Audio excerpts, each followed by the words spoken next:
Hey guys, let's get more news about Steelers, but first, don't forget to subscribe and leave your like.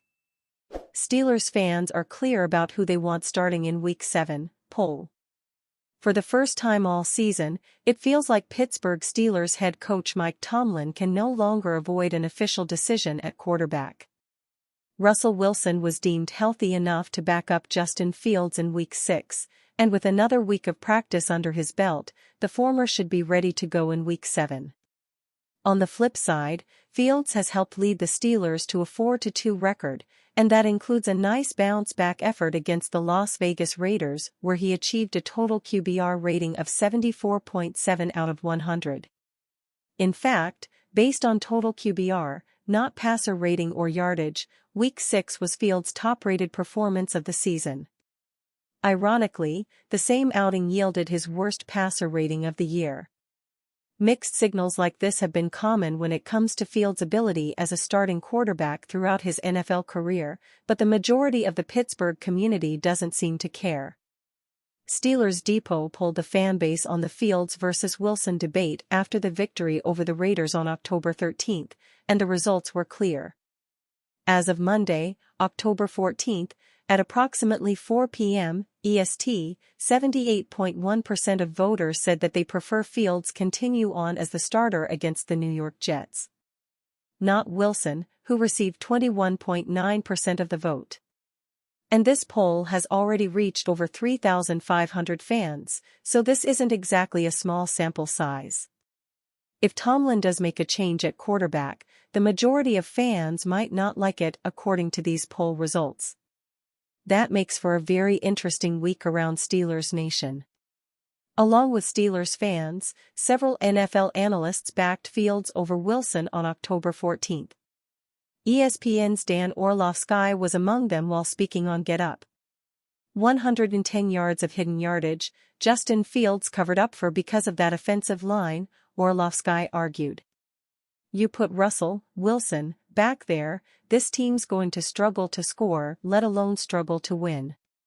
Dan Orlovsky defends Justin Fields and says if you put Russell Wilson in, the Steelers are going to have a hard time scoring, let alone winning. Orlovsky proceeded to show clips where Fields turned likely losses into gains versus the Raiders.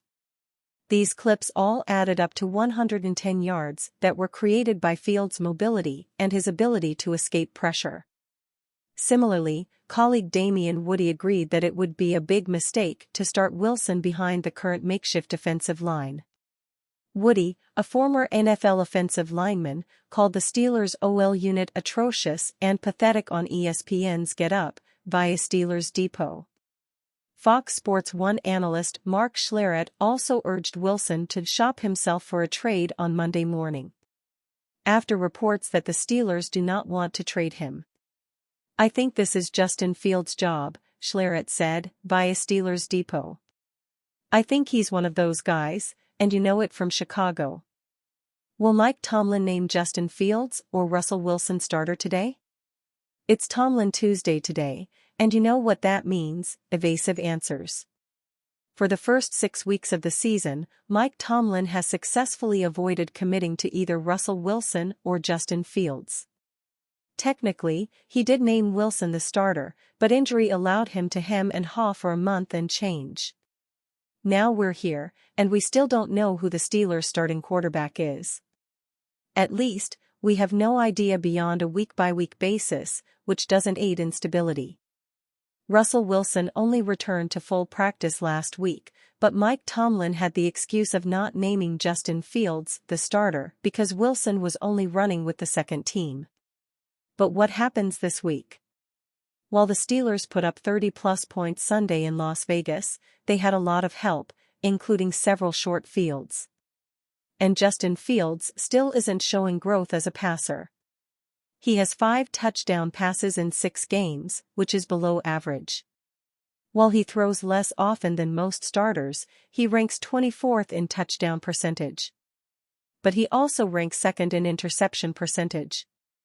On the other hand, Russell Wilson can find the end zone while protecting the ball, as well. How much is Mike Tomlin factoring the future into this current decision? Obviously, Russell Wilson probably isn't going to be your starter for the next 10 years, but Justin Fields could be.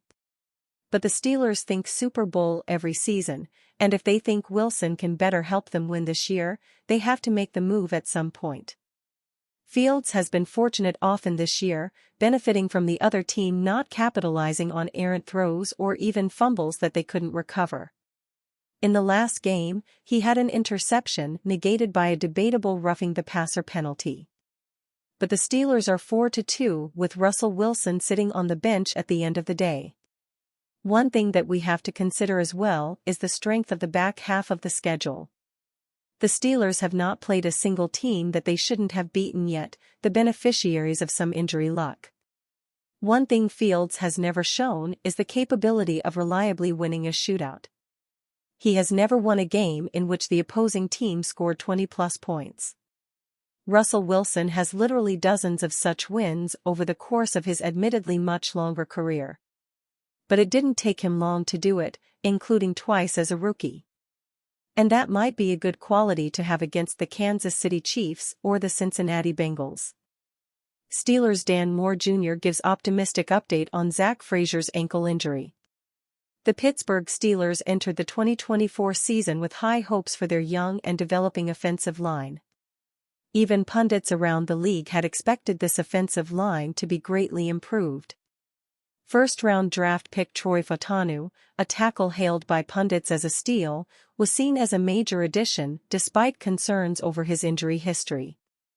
Unfortunately, Fautanu is out for the season due to injury. Isaac Seumalo missed the first 4 games but has since returned, while Broderick Jones has struggled, and the line hasn't shown the expected improvement. Much of this can be attributed to the injuries and challenges the Steelers have faced on the line. During Sunday's game against the Las Vegas Raiders, the Steelers suffered another setback when rookie center Zach Frazier left with an ankle injury. Though Frazier didn't return, he was seen on the sidelines with his helmet, suggesting he could have re-entered if necessary. Fans are anxious but hopeful that Frazier's injury isn't serious and that he'll be available for Week 7. Dan Moore Jr. spoke with the media post-game, offering an optimistic outlook on Frazier's recovery. "Hopefully, I'm expecting it to be nothing serious," said Moore when speaking to Joe Rutter about Frazier's injury. "We have a deep group. Ryan McCullum came in and was more than capable. We didn't miss a beat. Frazier has become one of the most pivotal members of the Steelers' offense since being drafted in the second round, filling a critical need for a standout center. So far, he has lived up to the hype, seamlessly transitioning from West Virginia University to the NFL without missing a beat. Frazier has impressed fans with his strong performance early in his rookie season." Steelers' Zach Frazier snaps the football during Week 4 against the Colts. When he went down, every Steelers fan held their breath. This offensive line has already been decimated by injuries, and losing Frazier on top of everything else would present significant adversity. However, Moore expressed confidence that the injury isn't serious, and he doesn't expect it to be. If that proves to be true, it would be great news for the Steelers and their passionate fan base. And you, fan? What do you think of the situation of Zach Frazier? Leave your opinion in the comments.